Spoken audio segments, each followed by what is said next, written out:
Nestes terreos onde agora medran eucaliptos erguerase o futuro colexio de Vilalonga. Esta mañá visitaron eses terreos o conselleiro de Cultura, o alcalde da localidade e representantes da AMPA. A infraestructura demandada dende hai anos deberá estar rematada no curso 2020-2021. Os traballos arrancarán a comezos do 2019. A nosa idea é, de xeito inmediato, contratar xa o proxecto construtivo para que podamos estar no proxecto de execución en licitación a finais deste ano, no último trimestre deste ano, e comenzar as obras a inicios do ano 19.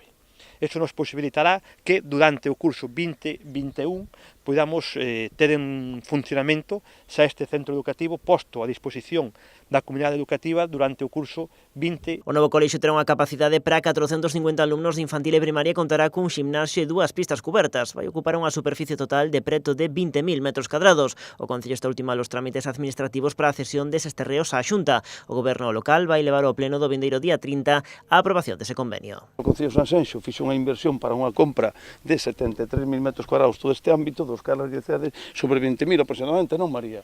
20.000 metros a Consellería, non? Vean, e aparte vamos a meter casi 2 millóns de euros entre o que é a urbanización máis o soterramento da línea de media tensión para que eso sea unha realidade. O rexedor sanxenxino aproveita para salientar o esforzo económico que, segundo di, están a facer a Xunta e o Concello para a construción deste novo colexio. Vais a facer unha inversión entre a Xunta de Galicia e o Concello de Sanxenxo que está por encima dos 6 millóns de euros para o colexio, entre a urbanización e todo o que significa isto. Aparte queremos tamén que se faga un pabellón. Ademais da construción desta nova infraestructura, a Xunta actuará este ano noutros 2 centros da localidade. Vai reparar a cuberta do CEIP de Noalla Telleiro e tamén se vai reformar a instalación eléctrica do CEIP de Florida.